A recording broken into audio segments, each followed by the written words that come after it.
presentation. Welcome, everyone. Tonight we are talking about the 1984 Silent Night, Deadly Night, starring Linnea Quigley as Denise. It just gave me a reason to go back and watch Linnea. What have you seen more, this movie or her in person? I'm going to go with her in person, to be honest with you. Yeah, I think for this original one, it was. I think I've only seen it this might have been my third time, and I've seen the remake. I've seen the new one like twice already. So. We're gonna talk about the new one too. Yes, so we had the thought. Well, it's tis the season, so it only makes sense that we discuss Christmas horror, Christmas week, and it also makes sense that much like our episode 2, where we discuss the OG Black Christmas along with the '06 remake. Fuck that Blumkin House 2019 garbage.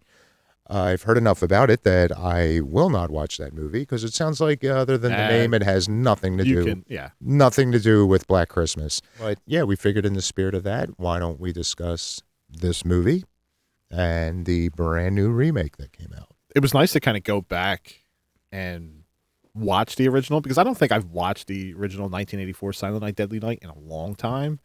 It's got to be at least 10 years for me. You would think that I would have watched that movie more around Christmas time. Yes, you would think that. I don't know why. And we'll dive into it. I just think there's certain aspects of it that they could have sped it up. You could probably watch it at 2-speed. It made its mark because it wasn't popular by any means. It was being protested at every fucking I was going to theater. say there was definitely a movement to cancel this one because you can't have a murdering Santa. Well, I mean, they really didn't. Someone who identifies as Santa, somebody who dresses up like Santa, goes on a killing spree. But it was not the real Santa Claus doing the killing. Right, but this was not the first horror movie, showing Santa Claus. I guess because it was kind of a mainstream thing. Right. Like, it's sort of still at the peak of the slasher boom of the 80s, and someone's like, hey, we got to have Santa kill some shit. I think anything that came before it, because Christmas Evil, that was earlier, right? That was 80. Christmas Evil was in 80s. Okay, I thought it was 81, but no, I don't remember. I just don't remember. But yeah, so, I mean, really the only difference was this was a little more mainstream. Christmas Evil, did anybody actually go see that in the theater? I don't think I watched Christmas Evil until recently over the last 5 years, just because I was like, okay. Actually, I think I was 4 or 5 years ago. I watched it for the first time. It was all right. I mean, it's not. It was this, but a drunk. Right. Yeah, you're right, Dave. I just think that it was good. I think even when the publicist came out for Linnea and said that, hey, I think they contacted her and told her about, hey, they're getting a lot of bad publicity right now and all these protests going on. She was like, what the heck? It's like, we didn't do anything out of the normal of any other horror movie that we did. And it's like, it's been done before. So what the fuck? Yeah. Over the years, I think people have become, numb to the fact that there's so many different variations of a killing Santa Claus that have been depicted in movies throughout the years. I was going to say, just in the last 5 years, it feels like there's been a bit of a boom of killer Santas. If you lived under a rock and didn't see Terrifier 3, I mean, then you had Violent Night. Oh yeah, Violent Night. One I need to watch this week because I don't think I've seen it in 2 years, and I had a great time with it. Christmas, Bloody Christmas, or what was the one? That's like the Terminator. Yeah, the Terminator Santa. Oh yeah, I thought that was a lot of fun. Yeah, and I remember when I first saw that. I think that season I watched it at least 3 times, and that was when I put on thinking. This is going to be fucking dumb, but I mean, it kind of was. It was a very basic thing, but yeah, it was kind of I guess going way, way back in EdFap history, it was like Chopping Mall, Chopping Mall Santa. So you had Violent Night, right? You had Santa's Sleigh with Bill Goldberg. Tales from the Crypt. We were just talking about Tales from the Crypt from 1972. I think I showed you that segment, right, with the killing Santa. Yep. Christmas, Bloody Christmas, Christmas Evil, Silent Night, the 2012 movie. And that's the one the Bartons were talking about, right? Yeah. See, rare exports, I keep forgetting how new that is. Yeah. I don't know. I just always felt like that was like a late 80s, early 90s movie. Deadly Games, Saint, and then we get down to Silent Night, Deadly Night. I mean, they're the top killing Santa movies that I can recall. Yeah. And I don't know of any Santas that have taken a taken a note from this and have lost their shit. Although I guess kind of the way the world is now, I guess I should not plant any seeds. That'll be next week's thing if some fucking dude in a Santa suit's going to lose his shit. Yeah, so I guess I could kind of see at the time people getting bent out of shape. I mean, I don't think it was justified, but I get that happening, but I just don't agree with it. Right. Because again, it's horror. Like, nothing should be off limits. Right. And I wasn't living in the moment. I was still in diapers in 1984. I don't know what was going on during that time. I think I just got out of diapers. Right. But at the same time, I don't, you know, I wasn't there for all that shit going down and the way they protested and whatnot. It's just like, I always compare it to probably like, oh, you know, Kiss, that's the devil's music, right? Knights in Satan's service. What was it, Detroit Rock City, that movie where it was kind of like, it was forbidden, you know, like Kiss, like you can't listen to Kiss, you're not allowed to listen to Kiss. And then it's just like, I don't know what was going on in people's minds. Like Alice Cooper was another one. It's like, oh, you can't. I could see with Alice people pulling like, oh, he's satanic. But like Kiss, they were a fucking cartoon. Well, they were a cartoon, but Alice Cooper had some of these like these ballads. Like if you listen to the songs that he wrote, it was just like only women bleed. Yeah. In which anytime that song came on, I would go full. You're right, Mr. Garrison. They be like, only women bleed out their snatch. You and me ain't no movie stars. What we are is what we are. But yeah, I just think it's kind of crazy. Smokes and drinks and don't come home at all. Yeah, but like I said, to me, you know, I saw this, you know, as my teenager years, I remember seeing this movie. You know, it had its moments. For me, I always remember, you know, Linnea being involved in this movie. You know, of course, you get her rack on a rack in Iraq, and it, you know, like I said, it was just funny because when we went to go meet Linnea again this year, that was one of the pictures that was up. The post hanging, shot at the booth. Okay. And my wife was never introduced to this movie before. She's never watched it, and she goes, "Is that her on a deer rack? Are they antlers?" Yeah. Yeah. What movie was that? I'm like, well, that's Silent Night, Deadly Night. And she goes, oh, we never watched that before. I'm like, I have, but you haven't. So it was nice to kind of go back recently and you know, the other night and watch it. You know, her seeing it for the first time, didn't realize. So she did watch the original. Oh yeah, she did watch the original. Because she was like, oh, there's Linnea. And I'm like, of course. I mean, in the 80s, topless. Oh my God. I mean, that's peak point, you know, for Linnea at the time. Peak points. Yeah. Getting it all. A lot of nudity in the original. I went back and, you know, just watching it again. I didn't realize how much fucking nudity it was, but yeah, it was a lot. I mean, for even in the fucking convent. Oh yeah. And we were just, you know, yeah, Billy's seen some shit. The guy's kind of fucked up to, you know, as a boy, you know, going to see his grandpa, right, on Christmas Eve, and he's just all catatonic and Santa's going to punish the bad kids. Yeah, and he's asking all these questions and wants to know more. And on the way home, it's like they spent all that time driving, and they go and see their grandpa for like 2 seconds, and then they just hurry up and leave, and then they got to drive another 5 hours back. Yeah. I don't know. It was just one of those weird things in the 80s. Sometimes you just made an appearance with a relative around the holidays. Yeah, we're going to go see your grandpa in the hospital. And, you know, hopefully you guys can bond for a couple minutes while I'm talking to somebody else. And, you know, you can find out about Santa and what you're going to get this year. Mm-hmm, mm-hmm. And on the way back, he gets traumatized from an act where you got a Santa who just robbed a convenience store. And then his car broke down. Yeah, his car broke down. He sees his father get shot with his little brother. Yeah, which by the end of the movie, yeah, I'd like to know what happened with the little brother. I wonder if they ever go into that. Yeah. I love the build up for that at the end. Naughty. But yeah, so just when you think it's horrible enough that dad gets fucking blown away and mom gets a little extra. Yeah, I love how Santa takes her out of the car and Mm. rips off her shirt, Because again, it's the 80s. fondles her, and slice of the throat. What do you think? Who do you think had the better neck slice? This or fucking Maria? Maria match. Yeah, Better neck slice. definitely looks Yeah. more fucked. Oh yeah, that was great. But that's not to take away from this one. Oh I mean, no, I mean Billy saw something very traumatic that, they fast forward it. You're in an orphanage. He's in the orphanage with his little brother, and then he's coming across, bad things he shouldn't see. These kids having sex. yeah, fucking wasn't it one of the nuns or was it just other orphans? I couldn't.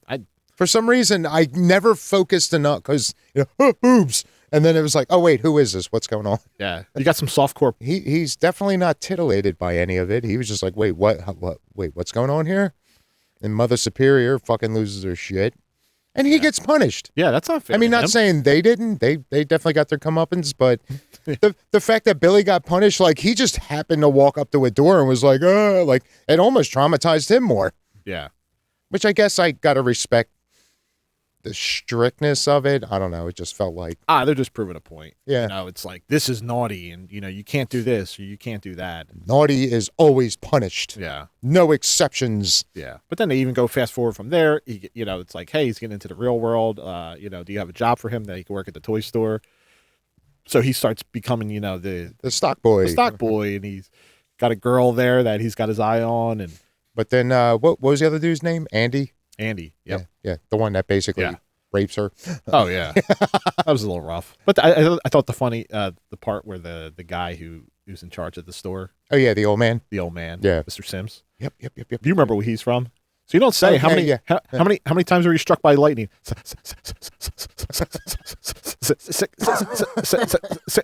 67 times. Whoa, hey there. That was great outdoors. But yeah, he goes and works at the toy store, and then you kind of see over time, He's Mother Superior wouldn't help them get a job. Hey, he can work here and do some good, and he's 18. Well, I think they called out like, oh, he's 18 years old now or something, and he can get a job. So Billy, because they were like, we don't need no boy working here. I need a man. right? And then he comes walking in like, oh, he's a grown up boy. Okay, all right.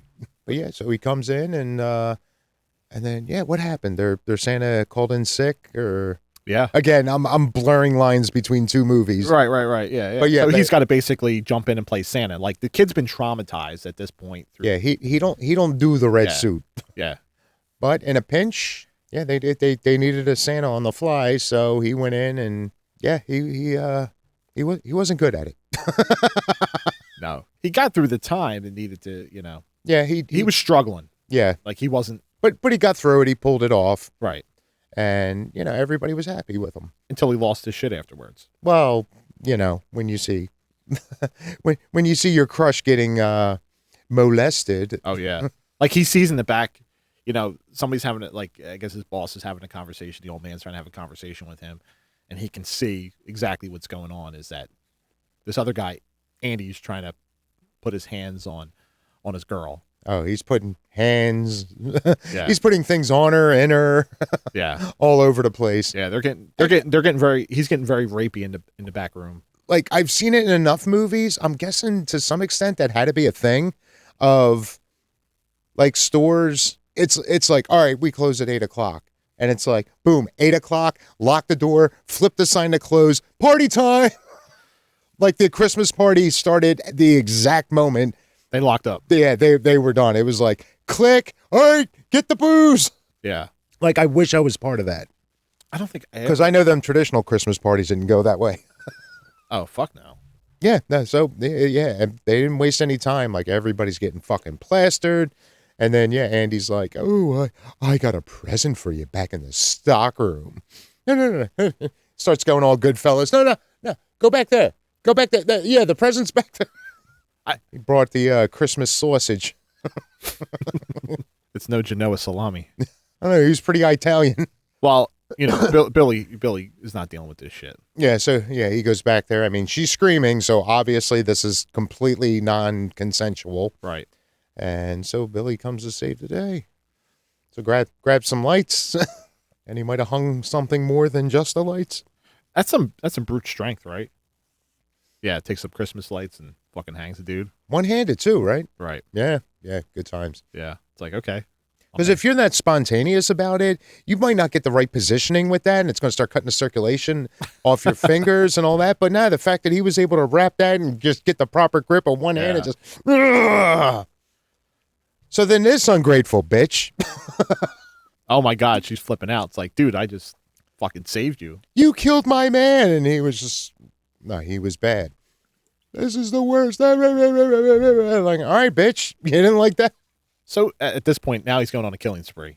It's going to like, you know what? I did like you for about 5 minutes, and now you're going to die too. But you're an ungrateful whore. And then he fucking takes out the old man with a hammer, and then he pulls out a bow and arrow to take out the other girl that was in there too. Yeah, in the store.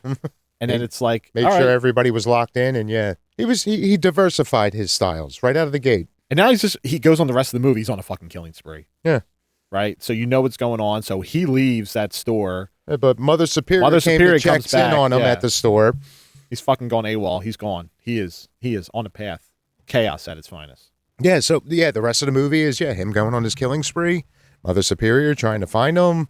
The cops trying to figure out who the fuck did it. Yeah, they're like, oh, we gotta go figure out which Santa is killing, or who's on the loose, and we gotta bring in Santa tonight. And I just find it crazy. The first house he goes to is the outside of the toy store that he was at is Linnea and her boyfriend screwing on the pool table. Oh yeah, she's babysitting this kid, which is crazy because it takes me back to, we were just watching Terrifier 3, Mm-hmm. And after he fucks up and kills both of them, Linnea and her boyfriend Tommy, and takes him out. He then goes up, hey, Denise, the little girl's calling Denise, and he's like, well, have you been naughty? Like, he's going to question her, and he's trying to determine whether he's going to use the, razor blade to kill her, and then chooses not to. No, I've been good.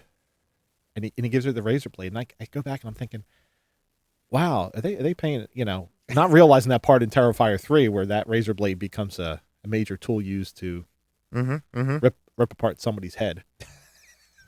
I'm just saying, it just, maybe that was a good callback to that movie. And not to mention these cops on the manhunt in there, they may have Ben Tramered fucking one or two Santas. Yeah, pretty much. Which I love that, like, I know that's like a trope that a lot of people like lose their shit over, like the incompetent cops. But yeah, when you're looking for somebody dressed as Santa at a time where a lot of people are going to be dressed as Santa, it's not the most irrational. Yeah, you should do a little quicker goat thinking, but yeah, they're seeing somebody playing the Santa act. So that whole Santa act, I don't think that's even done anymore. Everybody was just like, we were talking about the last episode about, Phoebe Cates telling her story about her father coming down and getting caught in the chimney, and somebody's like, oh, they're gonna creep in, they're gonna pretend like they're Santa Claus, and they're gonna put gifts there. That's all fucking gone now. Yeah, I mean, during the 80s, that was a thing of going into people's houses dressed as Santa, acting. You're playing the gig for your kids. Yeah, that believe in Santa Claus. I feel like we need to kind of bring some of that back. Yeah, I mean, I know there are like Santas for hire, in the sense of like if you're throwing like a Christmas party for like that are kid centric and all, you can have a Santa do a drive by and do a quick lap through the kids, getting your list and shit. And I don't know, it's just one of those like childhood memories. I feel like we need more of that. Just we've gotten away from everything Christmas used to be about. It's all consumerism, man. Yeah. Oh yeah. But as the cops are running along, they're trying to find where Billy is, and he's on this killing spree, and they end up, finding the wrong Santas. Of course, they're gonna come across everybody who's not fucking Billy. Yeah. And like I said, when he's in there and he ends up taking Linnea and throwing her on an antler rack, he mounts her properly. Oh yeah. Fucking Tommy didn't know how to mount her, but Billy knows how to mount a woman. You know what? Linnea was casted for this movie by the same casting director that ended up being the casting director for Return of the Living Dead. Really? So Stanzi Stokes was actually the casting director for this movie that ended up being the casting director for Return of the Living Dead. So Linnea doesn't do this. She might not have been in Return of the Living Dead. I did not know that. Yeah. And I know Stanzi also did. She was the casting director for the Terminator. Terminator, that movie with what's her name from Oh, Children of the Corn. that Linda Hamilton. Yeah, and then obviously, I remember the one part of this movie where Billy comes across the kids that are in the woods and they're trying to sled, and Oh yeah, and then the two bullies come and steal that and steal that, and then batter up yeah, with a hatchet. yeah, you knew it was coming, and that's I love the effects on that, even though it was like cheesy and the head was removed because it was coming. It was really good for the 80s. It was really good for the 80s. Yeah, absolutely. And you got the head with the blood that's sitting on top of the snow. Yeah. As it comes rolling down the hill that they were coming catches down on up to the sled. Yeah. Yeah. That's the old school horror from the 80s that I grew up remembering. Yeah. I mean, at that point, then they're, like I said, it's just him going on a killing spree for the last act of the movie, to where they know he's going back to the orphanage. Funny, I mentioned Ben Tramer, just to be a dick. But yeah, in a sense, there was like a Halloween element to this. Like, he snapped, got out, and it was all about going back home. And then the cops is like, they're looking for him, and they're coming across. The cops shoot a Santa I forgot that element. Right? So they're taking out all these Santas, and they're coming across all these Santas that is not Billy. Maybe it's the one with the red in the beard and the big axe. Right. Because he wasn't really hiding anything. No. He wasn't trying to get caught, but on the other hand, it wasn't like, oh, let me stash this, let me clean myself up. Like, no, he just kept going. No, and he got to a point where he was going back to the orphanage, but don't forget, his little brother was there too. Yeah. Growing up a little bit. His little brother was there, and then they end up getting there, and, Mother Superior ends up getting another cop, and as Billy gets in, it comes down to it, and the cop shoots and kills him. He winds up, and yeah. And he gets pew-pewed. And it's just crazy. And his little brother watched him die. Yeah. And you see the look on his face, and he's got the eyebrows are pierced down, and the frown, and it's like, naughty, and it goes off at the movie at that point. But the movie had, it told a story about a kid who was traumatized by Santa. Yeah. Like, he wasn't a bad guy. He got fucked up pretty bad. Right. And ended up in a position where, like, he was kind of triggered. The kid's triggered. Growing up, gets triggered to this point, and he goes on a killing spree. And is kind of, like I said, I get the whole religious element, especially in the 80s, very strict, very physical. But yeah, it was like he dealt with all that trauma at such a young age, but then like most of his life was kind of abused. Right. Under the guise of God. But yeah, he so it was like, it's almost like he never got a break until he snapped. And part of me is wondering if by the end of it, if that was his end game. Like, if he was looking to keep going until, what's the term? Suicide by cop? Right. Like, if that was his goal, or if he just wanted to keep going. Or maybe he was going to go there, give her to Mother Superior and then fucking rescue his brother and then run off into the sunset. Yeah. I didn't think of any of this until just now. So, yeah, I'm kind of curious what his plan was. Yeah. If he wanted to traumatize his little brother just to make sure, I mean, who knows? Maybe one day they'll make a movie to see if he carries on with the legacy. You mean the second one? Do I obsess much? But yeah, again, it was just a fun 80s slasher movie. That got a lot of shit on it when it came out in theaters, where I believe this movie came out the same time as the original Nightmare on Elm Street movie. Same year? I mean, when... They were in November, December, the same time. And I think when this movie had come out, November 9th, this movie came out. And wasn't Nightmare like a little later in the month? It was like a week or two later. I think it was a week later that it came out. I think it was like November 14th or something, why I'm thinking of it. But this movie was making a lot more money in the theaters. Until. And then it kind of like Nightmare on Elm Street wasn't gaining any momentum. It was making some dollars, but when they pulled this movie out is when everybody started flooding to go see Nightmare on Elm Street. Yeah. Oh, we need more blood now that this is gone. And this movie would have easily brought in, like, they were saying, like, $20 million. At that time, would have been a ton of money for what they made them. That's like for. Titanic money. Oh, yeah. It didn't end up getting released for like another year and a half, 2 years onto VHS at that point. And, now it's really a cult classic when it comes down to it of this movie. And it's like the perfect title. Silent Night, Deadly Night. Yeah. The poster art for it. I was going to say that was perfect too, and apparently that's what sparked a lot of the controversy. But just Santa half in the chimney. With the axe? Or no, sorry, he was in the chimney except for his arm. The arm holding the axe. I mean, it was like the perfect VHS cover. When you went to go rent a movie at the video store, you saw this and you were fucking drawn in. Nothing fancy, but you knew exactly what you were getting in this movie. And apparently the wrong people got all butthurt about it.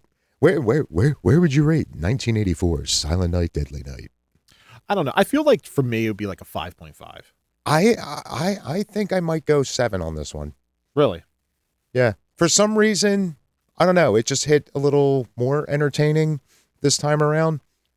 Maybe I just got hit with the holiday spirit or something. I don't know. But like watching it was like, I could see like, yeah, maybe speed it up a little bit. But I feel like I'm saying that with everything. So maybe I'm just like low tolerance. But I don't think they really wasted a lot of time with it. I mean, they spent the whole first act establishing like, yeah, this kid's really fucked up. He's got some issues. But like you were saying, like once he gets that first taste of blood, like that's the rest of the movie. And essentially you kind of got the Santa version of like a Friday the 13th. It's just all about going from kill to kill. And I think for me, it's some of those parts were just way drawn out. And I get it for what they were trying to do. Yeah, that pool time. table scene, they should have cut that. No, they should have doubled. They should have doubled that, and at least I can get more of Linnea. That should have been the whole second act of the movie. But the kills are decent kills. Like there are kills in that movie that I remember and go back to. And the one is the rack with Linnea. The other one is the kid that's coming down in the sled. Yeah, and he gets decapitated. Like those are the two ones that I remember from the movie. I mean, other than that, it for me, it holds water.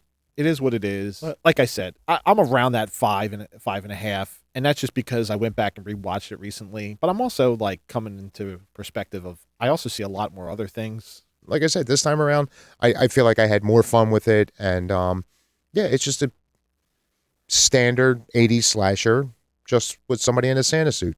Right. Like I said, this could have easily been like almost like a Friday the 13th, only, or Halloween, I guess.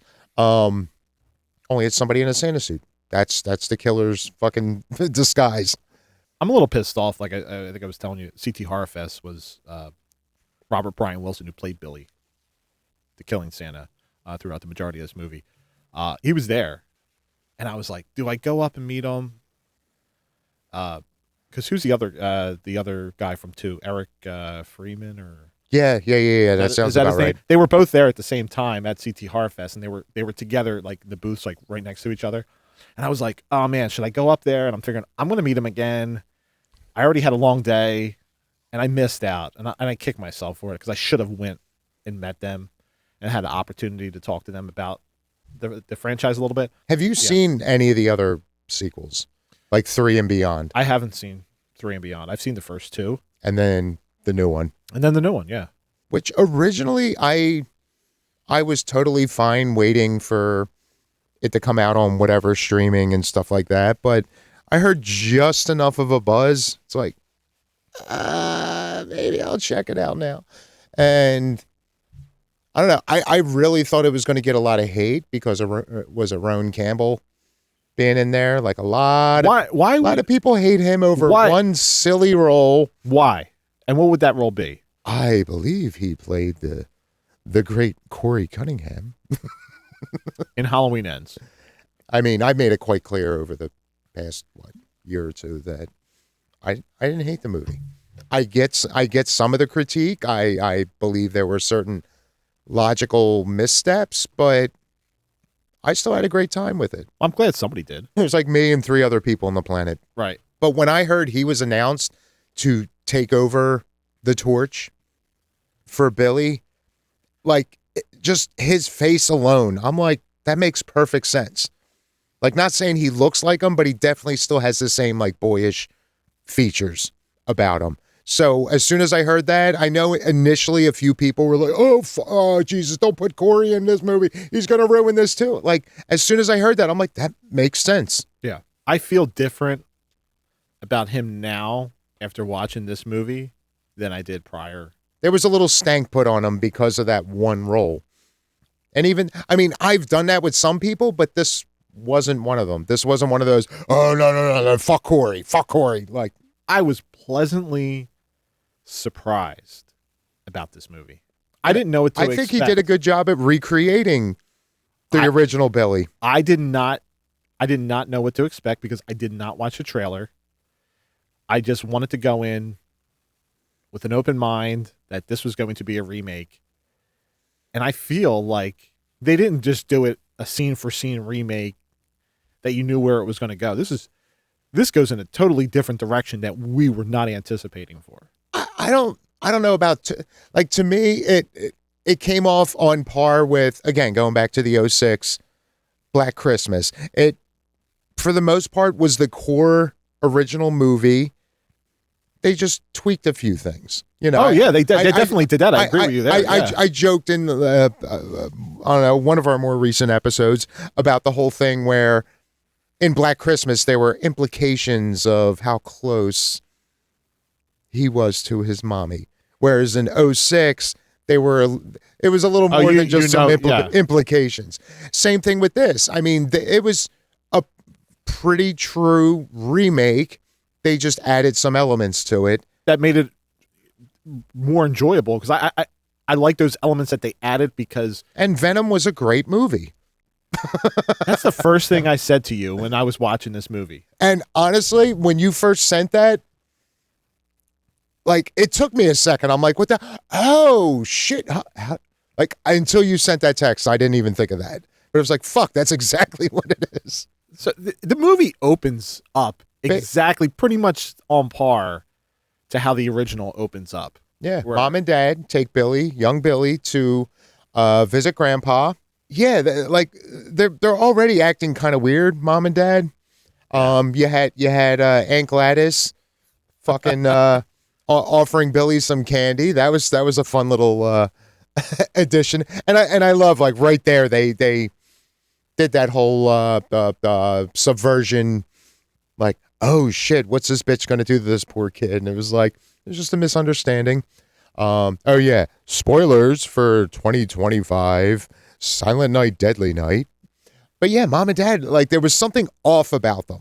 But they're like, all right, you want to go see grandpa? So he goes to hang out with grandpa. I guess he got a little more time than OG Billy did. But yeah, soon after, fucking, yeah, grandpa starts coughing up his fucking, not even coughing up blood. He was like coughing his guts up. To the point where you knew that his son did something.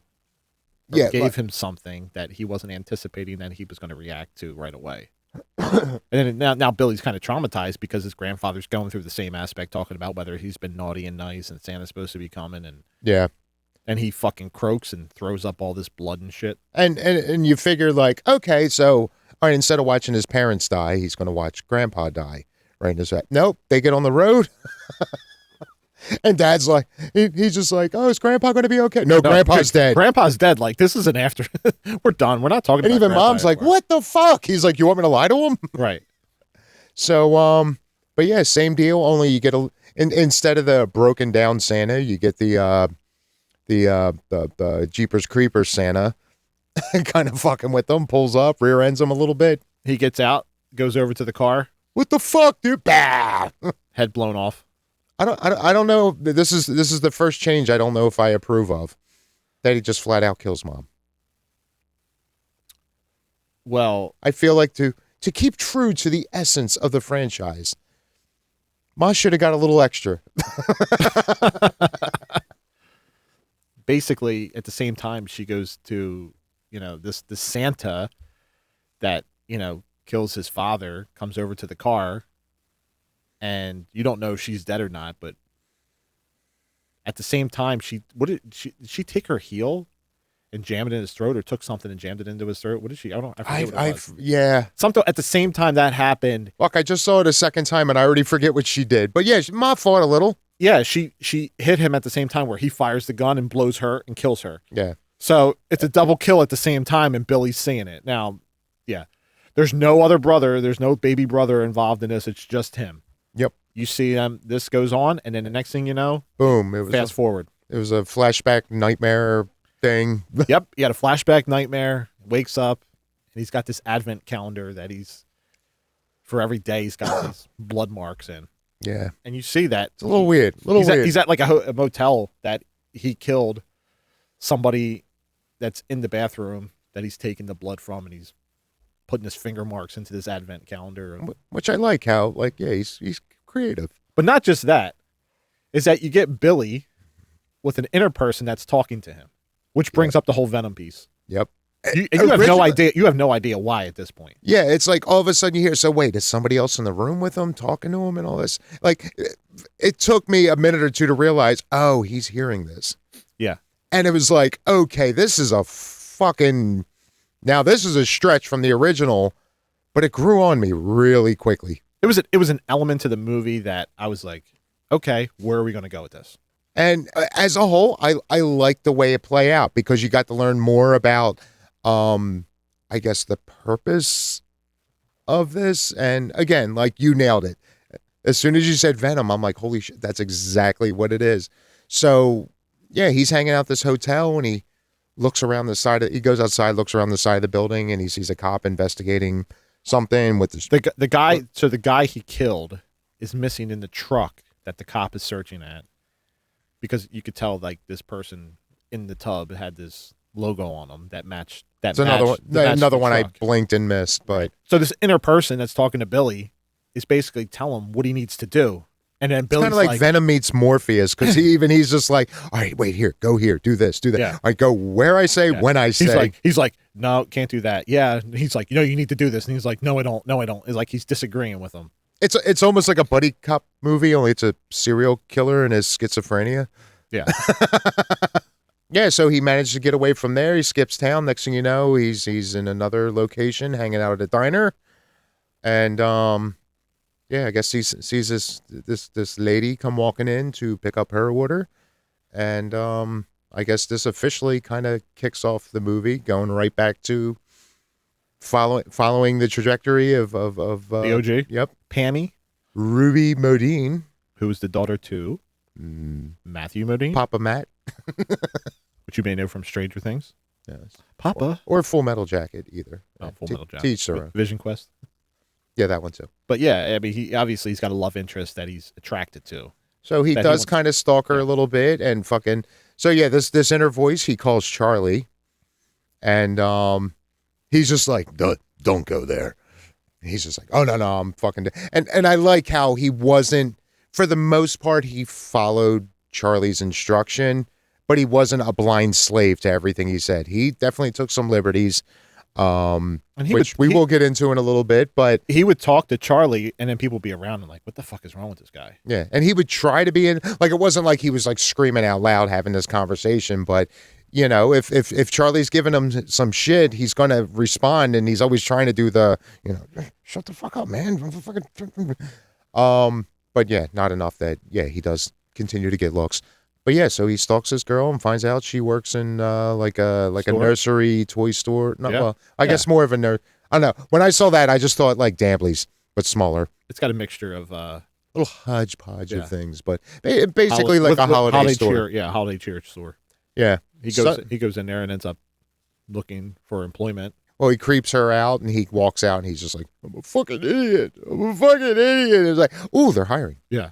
At the same time, you see that they're hiring. You're seeing these missing children. Yeah, there's posters all over town, and the legend's name. I want to say the Swiper. I keep fighting to say the Grabber, but it wasn't that.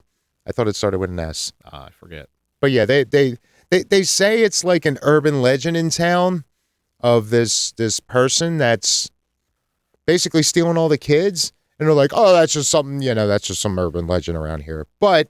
There legit are all these missing kids from this town, and I think they even reference like some of the neighboring towns. But yeah, you get a taste of that when he goes to take the help wanted sign. You see like was it like 2-3 kids missing. At this point, you don't know. Like you probably don't realize like could this be Billy? Like is he doing shit? Like you have no idea. Like you're still trying to understand who Billy is and getting a background. Yeah. Well, Billy and Charlie. Yeah. Like, is this going to be one of those where Charlie completely takes over his body and he like blacks out and comes to after the damage is done? Right. Because again, I mean, this is like 5 minutes after being introduced to Charlie.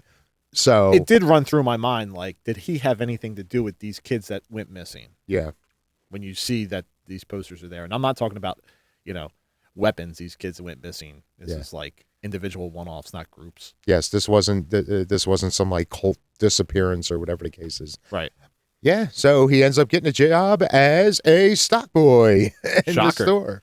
So again, like Danny said, it wasn't like note for note, like, everything, but they definitely kept all the elements of the original movie in here. So it's not a toy store. Like I said, it's more of like a seasonal nursery type shop. But yeah, so he gets the gig. He gets a place to stay, local. Oh yeah, I guess I'm drawing a blank on the old man's name, but Pam's father, who owns the store, put in a good word with this lady who had rooms for rent. So the guy that was taking the kids was the Snatcher. Snatcher, There that's you it. How could I forget talking about Snatch? The guy who owns the store is also Mr. Sims, Dean Sims. His daughter, played by Ruby Modine, is Pammy. Yeah. She, it's brought multiple times. Which I thought that was a funny little back and forth. In a few minutes. But you come across her and she's not all there. She's got a screw or two loose, and she starts wigging out. Like, I think she dropped like a Christmas ornament and fucking lost her shit. Like, had a little mini tantrum at the time. Right. And it's like, oh, well, has he met his match? Like, he's got his couple screws loose. Does she have a couple screws loose, too? Maybe they'll screw. Yeah. But she's the heir to this store, and she also has a sister, too. Right? Yeah. Who apparently wants nothing to do with it because mom passed away sometime previously to the movie. The store was, named after her, whatever the case is. And, and apparently the sis sister didn't want that association. Right. It wasn't, which I kind of like that too. It could have been like, oh, well, she hated mom and all this. It was like, no, just the idea of that building having her mom's name was just too painful for her. Right. So I thought it was a nice touch. They didn't go with the obvious choice. Right. And at this point, he's in the store. He's a stock boy. She's there, And she definitely felt like she still thinks he's kind of a creeper. She catches him across the store, like kind of gazing at her. And I love how the old man will be like, yeah, she's something else, isn't she? Like he's kind of encouraging him. Yeah. He's fucking around with him. Yeah. Talking about her. But you come across this guy, George, ends up coming in, ends up grabbing one of the old Pam by one of the old timers from town. And now he's a little bit triggered by the situation. Right? He's molesting my crush. So then here comes Inner Charlie. Hey, we're gonna get him tonight. And he's like, nope. Yep, him tonight. No. He goes to this guy's house who was just a customer, friends of the family. Yeah, but he got known him forever. He got a little handsy. Billy had to take care of the business because he was told by Charlie he had to take care of business. So goes into his house, and I guess he's hard of hearing, so he's got hearing aids he had to take out and whatever. And yeah, I thought that was a beautiful, just old school kill. Wow, it was effective. Yeah, it was. He comes creeping up on him. He's got the double-sided axe, and he's just like, naughty. And then he hears that. The guy's in his chair, and he gets him right from behind, right into the fucking skull. Like, he hit it like on point. Best hatchet to the head since Creep. Yeah. So, at this point, he goes, he gets his mark for that day. So that day leading up to Christmas, like this takes place like a couple days leading up to Christmas. He's got the Advent. So now he marks his blood mark for that day leading up. So he's got to make sure that leading up to Christmas that he ends up. And again, you think this is just some, just almost as if like, all right, he's a psycho. He's killing people. He's doing all this and all. Right. And this is just kind of like his thing. Or at least at this point, you're thinking like, all right, he's just that fucked up. Right. Like, it's almost like it's his trophy. Right. It's Charlie's telling him what to do. And just like, well, I'm going to have some control. I'm going to just put some DNA in this advent calendar. Right. But then here, he goes in the next day, and he's talking with, everybody at the store and finds out that, George is dead. Can you believe it? But guess what they also found? Oh, yeah. What was in the basement? Yeah. The cops go looking through the basement. His wife's body was rolled up. Half decomposed body. Decomposed body in the basement. So he had like Yeah. And you're like, oh, okay. So this is when you're getting to the point where it's like, oh, well, It wasn't just because he was a little handsy with Pammy there. so he had a target on him. So now Pam ends up taking her nephew to, hockey practice, and the kids are picking on him, on Pam's nephew. And she ain't having that. She loses that fucking screw again.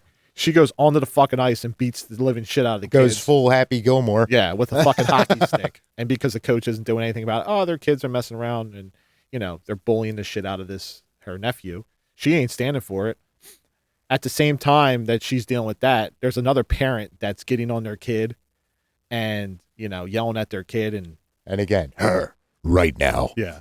He's like, no, we're not doing this right now. And she's got kids, for Christ's sake. And then fucking Pam picks up on it. Yeah, Pam's picking up on it. Like, what the fuck is going on? Like, who the fuck is he talking to? She's like, oh, do you know Mrs. Whoever, right? And he goes, no. Oh, do you want to? I can introduce you. You know, Mrs. Like, no, it's good. It's good. You know Mrs. Anderson, right? Mrs. Anderson. Right. So then it's like, okay. Now, it's like he knows where to go. Like, Charlie's giving him, like, once he says, all right, you're going after this one, this is how you get to that person. Like, he's got GPS and everything. Yeah. So now it's like, now it's that night. Now he's going to go after Mrs. Anderson. And he's Delphine. He tracks her down. Pulls up to a building. With the Santa suit. So he's in a Santa suit because he does all his killings in a Santa suit. And he goes walking up to the door and there's a bouncer there. And he's just like, I got to search you. Anything you need checked? And kind of like just casually like, hey, Santa, you got any weapons on you? Yeah, you can't go in. And he's like, what the fuck? Like, nope, I'm good. Like, so he goes in. And I love how both of them, both Billy and Charlie, are completely caught off guard. They go walking in and they see everybody in this party's dressed as Santa. Males and females. And they're like, yeah, I did not expect this. They just knew they were going for Delphine. They didn't realize they were walking into a Santa party. But not just any Santa party. So, yeah, a few steps around the building here, and it turns out, just a random other element thrown into the mix here. It is I believe for anybody who's familiar with Tusk, these Santas belong to the Nazi party. There's fucking swastikas all over the fucking place. Oh, where Billy's like, what the fuck did I just walk into? Yeah, he decides, I got to get the fuck out of here. He goes out to the car. And Charlie's like, so what are you thinking? How are we going to do this? Come on, let's go. Like, he's just like, I'm going to take them all out. And Charlie's like, no, you can't, that's, it's suicide, kid. And like, he's like trying to talk him out of it. He's just like, no, fuck this. Like, they all got to go. And he's just like, well, in that case, you're going to need a gun. And he's like, guns are for pussies, and just whips up the fucking, like, I love that. Like, he was advising against everything he was about to do. And it was just like, no, they are all very naughty. We came in with one specific target. But the fact too, that like, because, I mean, he did learn walking up to the building that you got to check your weapons. So he knew everybody in there was unarmed. So what's the problem? The axe should be plenty. He goes in there fucking John Wick style. And he didn't waste time. He went in. It was just more of a matter of, all right, quick scan. Who's first? You. Whack, whack, whack. And at the same time, while he's doing this, Delphine. Oh, yeah. She's like powdering her nose in the back, doing some lines of coke or whatever. Oh, yeah. So, yeah, before he goes out to the car, she goes and gives like this big motivational speech. And, let's make Christmas white again, or whatever the fuck it was. What was it called? I'm dreaming of a white power Christmas. Yeah. Something, I forget what it was. And it was whatever the tagline was, but I've heard people defend it. And again, the scene I thought was great. Like, it was a nice way of just go in and let's just blow out, a couple dozen murders. But it was so fucking random. Yeah, like he goes to this small town, and granted they went a few towns over and all, but it's like they're out in the middle of nowhere. Like, for there to be that many fucking Nazis to where they have their own like Christmas gathering, right. It just felt like, all right, what's the most evil type of person we could think of? Nazis. Okay, well, we're going to put a couple hundred Nazis into this small town. Like, Right. And like I said, I love this scene. It was just that element. It was like 2 or 3 dozen Santas, males and females, and he just unloads. He takes out. Until Delphine comes from backstage. Right. She's And then whipping out an she Uzi. unloads. Yeah, she's got like an Uzi that she's going to utilize. And kind of like in the original movie where the cops were just, it felt like they were shooting every Santa they saw. Delphine was going after anything in a Santa suit, which was every attendee of the fucking party. Right. I mean, Billy's taking out people. You see the axe, you see the limbs, their limbs falling off. He gets somebody in the intestine and pulls the intestine out. And you're right. Yeah, it was great. He went full John Wick. Yeah, it was nuts, but it was a crazy. It's like you weren't expecting that whatsoever. Yeah, it was every element of that, except for as soon as he puts the padlock on the door. Everything else about that scene, it was just like, oh, like you were just as surprised as them. Like they walked in, it was like, oh, everybody here's a Santa. It was like, whoa, that's weird. Oh, yeah, there's swastikas all over the fucking place. And it was like, it just kept building on, like, yeah, it was just like, oh, that wasn't on my bingo card. That wasn't on my bingo card. But as soon as he locked that door, it went pretty much exactly how you thought and/or hoped. He goes nuts, kills mostly everybody, and then he gets shot up a little bit by Delphine. Yeah, because the ones he didn't get, out there, she fucking levels. Yeah. So she goes outside. Now she's on an ATV, And he's like, don't worry. I know exactly where she's going. So as soon as that happened and I see her on the ATV, I knew exactly what was fucking going to happen. Batter up.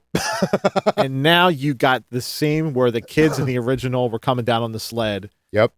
And he gets beheaded, and now the same thing. Here she comes. He takes off her fucking head. But once again, another great kill, paying homage to the original. Yeah. Because at this point, you're getting everything. I think it's coming back. In this movie, you get the hammer in this house. you get the hammer that ended up going into Mr. Sims' head. You get the bow and arrow. A little later, but yes. A little later. That was just the start of it, but they paid so much homage into a lot of the kills that they did in this movie, including another person getting racked again. Yep. Into an antler. Only this bitch deserved it. Yeah. So Linnea was just trying to get some. She didn't deserve that, even though it was an amazing scene. Oh, yeah. But in this one, damn well, like you felt nothing for this bitch. Right. You realize something's going on. Now, he took a lot on this one because he did get the shit beat out of him. At the same time, he got himself a little shiner. Right. He got a shiner. He had a bullet in the leg and all this stuff going on. Got a fucking knife to the shoulder. and Pam was like, she has no idea what the fuck is going on with him. At the same time, Pam's having issues dealing with this guy, Max, who ends up being the town cop. Oh, yeah. And it's like her ex. Her ex, yeah. But he's investigating. He's basically the Andy of this movie. It's important because I think as they're introducing him and having a relationship, it kind of popped in my head like, does he have something to do with the shit that's been going on in town, or does she have like she's fucking connected? Nuts? Is she connected too? That she's so fucking nuts that you got all this shit going down right now. You got all these kids going missing, not being found. You're starting to connect little things little by little to figure out what's going on. Oh, and by the way, Billy's fucking taking out everybody that really deserves to fucking die. Again, Charlie has a good eye for the evil. Oh, so after the hockey incident also, she had to go into custody for a little bit to explain her case. And yeah, Max was like, oh, I did the cop thing, so you're good to go. And yeah, cut that shit out. But then afterwards, like, Billy's asking her about it.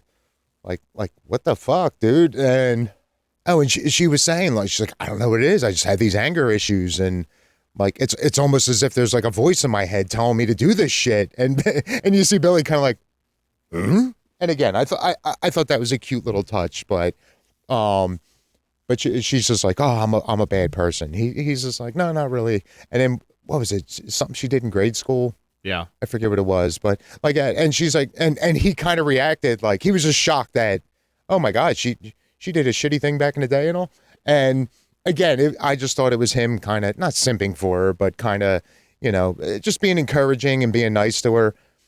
But she, like, when he reacted, she's like, "I see. I told you, I'm a terrible person." Like that, and he goes, "No, sometimes." He's like, "No, you're a good person." He's like, "Sometimes good people do bad things."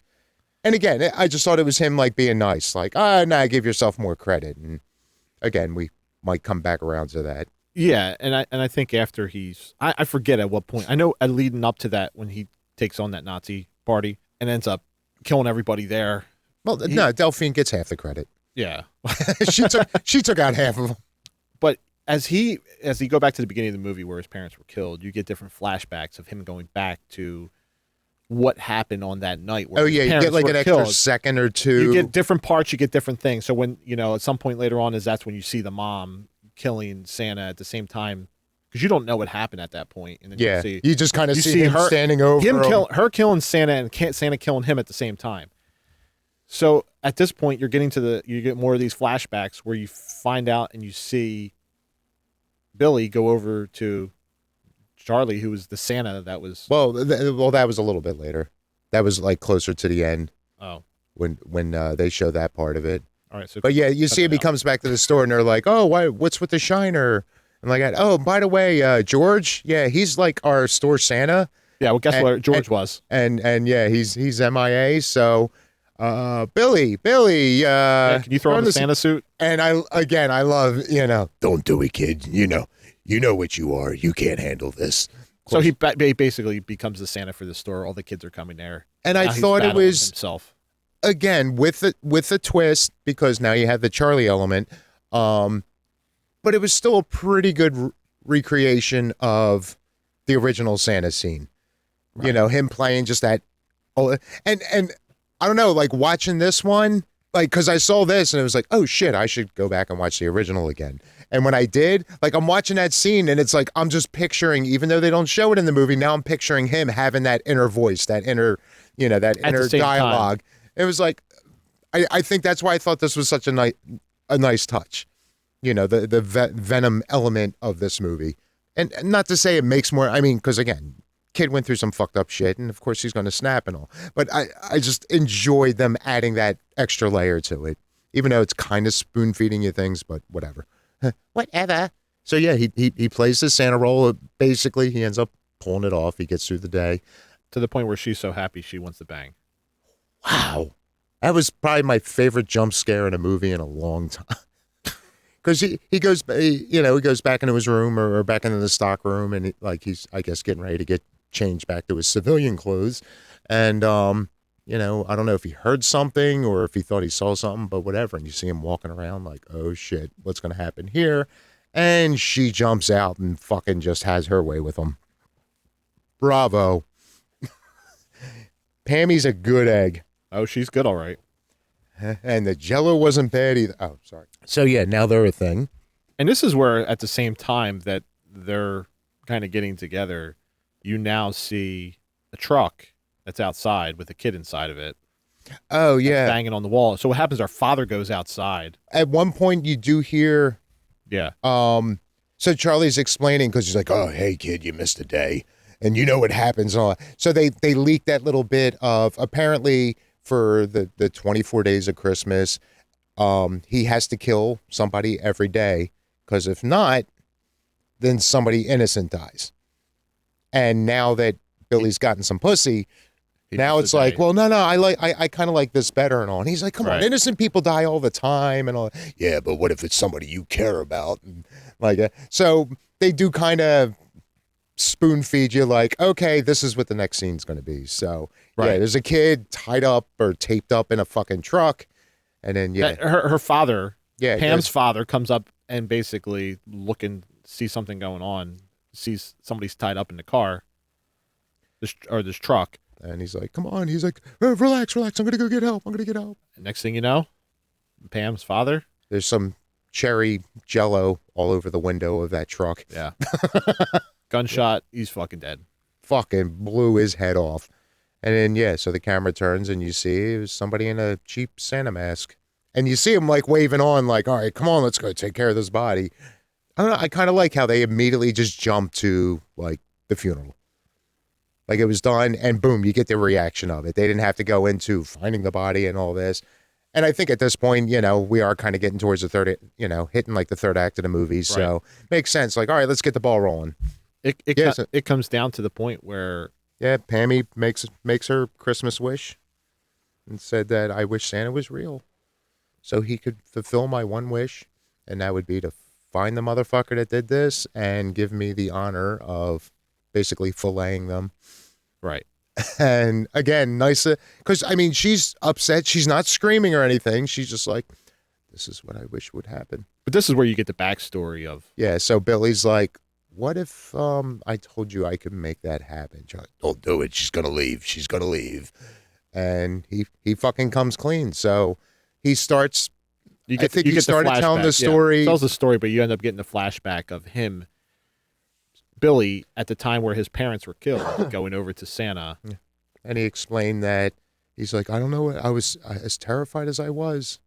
Like something drew me to him, and you see young Billy walk over to the Santa, and he said, "What was it, like the school janitor or something?" It was where his grandfather at the facility, at the home that he was at. He was the janitor that ended up following them when they left. Charlie the janitor, and basically he goes over to Charlie for one of the best high fives ever, and ends up getting this jolt of light that basically he passes through into his body.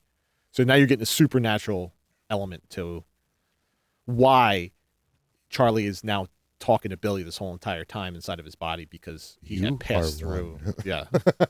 And now it's like, okay, now I understand it. And you're also understanding that everything he's doing is going towards killing people that deserve to fucking die, which you figure out that Charlie's identifying people that fucking deserve to die. They've been naughty. Yeah. And there's a reason why they're naughty. And he has these, Billy in the movie where he starts to get these flashbacks of what he's going to do to them or what they did. And it's like Charlie showing him through his mind. This is why they need to die. And again, that's the part that confuses me, though, that this is the kind of thing like, I feel like typically it would come off as such a cop-out, but for some reason, the way they executed it here, like, I'm like, all right, I kind of dig that. Oh, yeah. This was a different element from the original, because if you, like, there was only one person that really deserved to die, if anybody, in the original, and that would be Raper Andy. Yes. If you think about it. Yeah. Everybody else was pretty much innocent. Yeah, I can't think of anybody else. Well, the bullies. Okay. I'll give the bullies too. They were bullying. They were doing with kids. They were assholes. They were going to be school shooters. I mean, this is what kids normally do, right? They did not deserve to die based off what they did. Now, did Rapey Andy? Yeah. Oh yeah, no, he definitely did too. But like I said, I think those bully kids, they were going down a path that Yeah, let's nip that shit now. Yeah, let's nip it shit now. Let's not worry about it in the future. But yes, a majority, 90%. Back to the Future too, that shit. 90% of the people that OG Billy took out, we're essentially innocents. So now you have a different, like, as you're learning Billy and you get a different feel for Billy as the movie goes along. It's not frivolous. It's not random. It's for a purpose. Yeah. And I even liked how because again, you would think like, it was following in suit with the original, like, he watched his parents die and he's going around killing. It was just weird. He's going to put the Santa suit on. He's going to do his killing. Yeah. But now it's like, oh, you hear this inner voice, and now you learn like the purpose of this inner voice. And I mean, that's some serious AI shit going on. Like like I said, he just knows everything. He's got GPS too. He knows where he knows their location and where to go. He knows where all the Nazis hang out. I mean, it's fucking beautiful. But then I like how Pam even asked, well, it's like, well, what about your parents? And went on to explain that, when they went to visit Grandpa, they slipped a little poison in his shit. So it's like him watching his grandfather die. No, he basically watched indirectly his father murder his grandfather. Now you understand why the janitor ended up following him, because he was being told. And so it was a nice little passing of the torch. And then the same thing, like he didn't, much like the original, explain like he didn't start killing until he was 17 when Charlie felt he was ready.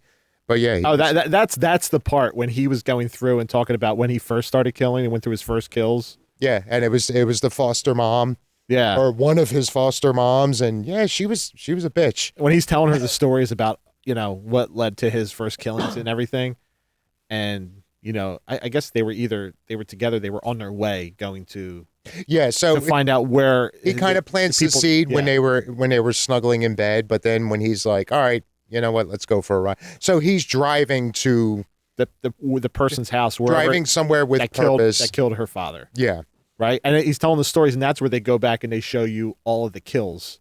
Yeah, so you got the bow and homage, arrow, the bow and arrow, yeah, the antler kill, and talking about how like Charlie was kind of like a father for him because things of like he taught him how he could just kind of be a drifter and go from town to town and how to survive, how to score a job. And at one point you see him flipping burgers and everything, and you see the boss walk by that little order window there, and he's like, oh Billy, don't forget it's garbage day. And I was like, oh yeah, fucking beautiful. yeah. I chuckled at that, and Colleen was like, why'd you laugh? And I was like, you got to watch the sequel. And It's garbage day. yeah, like I told you before we started recording, the whole idea of when I first turned this on, I'm gonna like give this a negative rating if there's not a garbage day reference. Now again, this is like early to mid third act Yeah, when this came up, and like by the time he said it, it caught me so off guard because I got actually interested in the movie enough. It didn't matter whether, like, I completely forgot, like, oh, I need to hear a garbage day reference. right. And then when I got it, it was like, well, I'm already digging the movie, but yeah, Yeah. put it over the top. Yeah, so you got it. It felt weird going that, like, given that much explanation at the end of the movie and all. But I don't know. Second time around, it kind of worked. Yeah, I think it worked, and she's understanding him more, and Yeah. she's liking him more, and she's not afraid to run away. Yeah. So now he's like, wow, I really found a true match for me. That Oh yeah. Even Charlie was like, "Fuck, you Yeah. found a keeper, kid." So at the same time, they're on their way to find the person who killed her father. You got the police guy, Max, her ex-boyfriend's following them as well. So they go into this cabin out in the middle of nowhere, and then they find like a secret door to the basement, and it's the coolest little ball pit. Where they find all these kids that are down there, like they're alive, but they're like zip tied. Their hands are zip tied, and they're like drugged Possibly up. partially nourished. Well, yeah, they're drugged up. You can see like syringes and stuff around the house, like. And it's like all the missing kids. Yeah. So- So they start rescuing little by little, and then the next thing you know is they get pulled down in there. And the snatch comes out. Yeah. So now the Pam's stuck down there, but she gets taken under by somebody that you can't see, and neither can Billy, but Charlie helps guide him towards the person who's holding Pam captive in the fucking ball pit. And I like that. Like, all right, turn like 3 degrees to your left, and then 2 steps up, and Use a razor. yeah. Use the razor blade or. and yeah, it's fucking Yeah. beautiful. And again, I feel like that ex machina fucking whatever. Like, I feel like I should hate it, Yeah. but for whatever reason, I thought it was a nice touch. But And then the next thing you know is that Pam gets out with the kids that she's trying to get out of there, and now Billy's fighting with the snatcher. and getting this shit stabbed out of him with the Right. fucking utility knife. He ends up killing him down in the ball pit, and then gets his way Took up. his head clean off, kid. Yeah. He gets out, and now he wants to go get help. And on his way out, But he's not doing well. yeah, he's not doing well. He's injured. He's in a Santa Claus suit. He's got blood everywhere. And I was like, oh shit. Max, the fucking policeman, is probably gonna assume that he's going around killing and doing all this bad shit. He's gonna fucking kill him. So he doesn't even hesitate. And you know what fucking happens? Mm-hmm. Mm-hmm. She's inside and here's Billy getting shot. So now she's knows that he's not the one that did any of the harm to any of these kids. It seems they killed Yeah. the person who's been doing all this shit. Right. So now Billy's dead. Yeah. So Billy's dead. Now she comes running out You get the obligatory shot of her picking him up, his head on her lap. Goodbye. Yeah, and now it's like Hey, kid, it's grab her hand. yeah. Now you know it's going to happen, and now Billy passes through now into Yep. And you got the cool little, and that's weird because like the effects, the light show of the transfer and all that. I think it had a nice, like it looked really good, but it also had a very 80s feel to it. yeah Like it was very like low tech looking, fire in the sky. but looked really fucking good. So, and I feel like after the hockey scene, it was like, oh, they're going full Bonnie and Clyde by the end of this movie. Like they were definitely teaming up. I didn't expect this, but so yeah, she gets up and then Max is didn't he come up and like grab her or something like to comfort her? Yeah, And then all of a sudden think she so, suddenly yeah. gets all these visions and she realizes that now she got these visions of everything tied into these kids disappearing. Also includes her him. ex-boyfriend Max, which I had thought like he has to have something. Like I originally thought that he had some by the middle of the movie. Like I think he has something to do with all these kids because it's not her. Clearly, all I it's know like is it wasn't her, and it's not Billy, so it has to be somebody else. So the only other character in the movie is fucking Max. It kind of just makes sense. Like it felt like from his introduction in the movie, like I don't know if it's just me hating people or if it was intentional. He just seemed like a slimy asshole right out of the gate. yeah, Like you could he definitely was. tell he wasn't trustworthy. But at this point, now you have Billy doing the inner talking to Pam. And she initially turns around like, I thought you were dead. Yeah, she thinks it's him talking to her. And then realizes she's got her own Charlie. And guess what? She fucking destroys Max and obliterates him. Oh, fuck, man. Like, and chef's kiss. Like Yeah. I said, I felt by mid-movie, it only made sense that they somehow teamed up. Yeah. Now, this is before you learn what exactly the deal with Charlie was and all that. So as soon as he grabbed her hand, like, it twitched a little. Right. And it's not because she's hot. It was like, fuck, this is exactly how I wanted this to play out, even though I had no clue I wanted this. Like, You had no clue going into this movie that this is what the film was I going to be pictured about. the two of them running off in the sunset, not him possessing her. Yeah. And they right before that happened too, like they made a reference to it earlier, like right after they first banged or whatever. But he said something about like he needs to go or he needs to do something, and she's just like, I just want to be wherever you are. And it's the same thing as he's dying. She's like, I want to go where you go. Ooh, fuck. And technically she did. Yeah. They're forever together. Yeah, and that's how the movie ends. Yeah, and yeah, just you got that epic shot of her and boom, credits. Yeah. And I feel like we didn't really hide much on this as far as there was, I don't think, a lot of ambiguity, but where would you rate this one? I really enjoyed this. This was fun. This was a nice, fun movie to watch. Not just during Christmas time, but for the end of the year. You know, as we're getting towards the end, it was a nice like, oh, there is something that's good in 2025. It's like the year was kind of like all the good shit was January and December, Right. and a few sprinkled in between. I like they just didn't copy and paste the original one. They gave some homage to the original parts where they brought back certain kills that were appreciated. Almost another not analogy, but almost like The Hills Have Eyes. Whereas, Oh, yeah. Whereas that remake was essentially the same movie, but they tweaked some stuff. Right. And that's one of my favorite remakes ever. The Hills Have Eyes. So the fact that this Yeah. kind of played with that tradition. I thought that the supernatural effect passing through into that. Yeah. That was I give kudos to that. I appreciate that. I felt like Rowan Yeah. and Ruby they played really good. Yeah. They played really well off each other. Like I almost want to hear stories now how they ended up like getting married while shooting this movie. Yeah. Like I want to see more of the two of them in anything. I would give this movie, Preferably killing people. right. but- I give it a 7.5 out of 10. For me, that's pretty strong this year compared to what was out. But I like this a lot better than the original.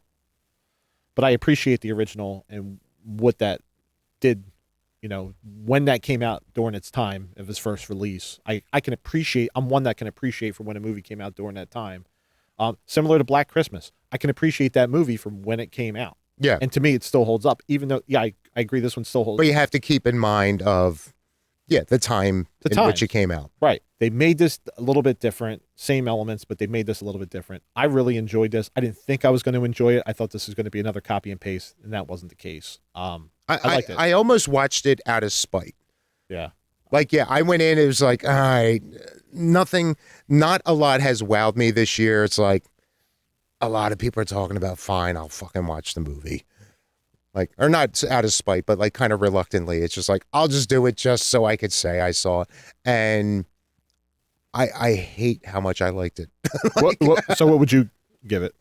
I'm gonna stick with 8. I was toying with 8.5. But I'll keep it a little conservative here. Yeah, so I'll give it an 8. I agree. I do. I still really like the original one, but I definitely like this one more. And there are touches that I shouldn't like, but for some reason I did. Yeah. Yeah, good times. And it's one that I will go back and watch. Oh yeah, I definitely foresee myself owning this. There's a group of Christmas horror movies I'll watch, and I feel like this deserves to be there. Yeah. So. Oh, all right. Sorry, I saw something flashing, and it wasn't Linnea, so. Or Pammy. That would have been nice if they had. That's my only negative. I feel like there could have been more blood flinging around. We definitely needed tits in this movie, though. Yeah, you got a lot of it in the original one, which I think I could have easily gone 9.5, maybe 10, if they had tits. You know what? I like those little cameo appearances. I wish that they would have had a part for Linnea might have been a waitress at the diner or something. Yeah, she could have played the waitress, or she had a cameo in the remake of Night of the Demons, and I know that was small. It was a small part. It was her giving out. She could have been the foster mom.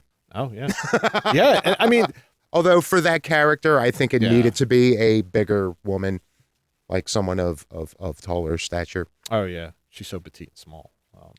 But anyway, that I didn't have any It was really, like I said, it was really nice to go back and just find a good horror movie that for 2025 itself, let alone being Christmas, and good recommendation. It's nice if you go back and watch the OG, you appreciate what they bring to you in the remake, in the 2025 remake. So yeah, it's almost like a scavenger hunt, even though most of it's in your face. But again, going down to the kills, at least 2/3 of the kills are the same shits they used in the original. And I'm okay with them, how they use them. And you got a garbage day out of it. So yeah, fucking love this one. Yeah. But on that happy note, got anything else? Yeah. I want to wish everybody a Merry Christmas. This week is... And a happy poo year. Yeah, it's a poo year, all right. But I want to wish everybody a Merry Christmas. This year snuck up and flew by so fast that can't believe we're going into 2026 soon. And 2026 is my year. Yeah, the fun horror that's going to be coming out in 2026. So, let's see. On that note, everybody be safe, have fun, enjoy the holiday. Toodles, kid. Peace. Broadcast completed.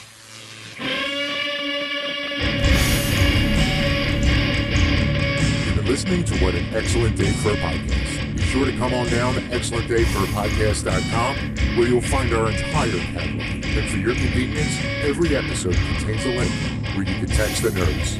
Want to throw some praise? Some critique? Perhaps you have a suggestion for a topic you'd like to see us tackle. But while you think about that, you could also check out the connections to all of our socials, including our YouTube channel. Give all them a visit.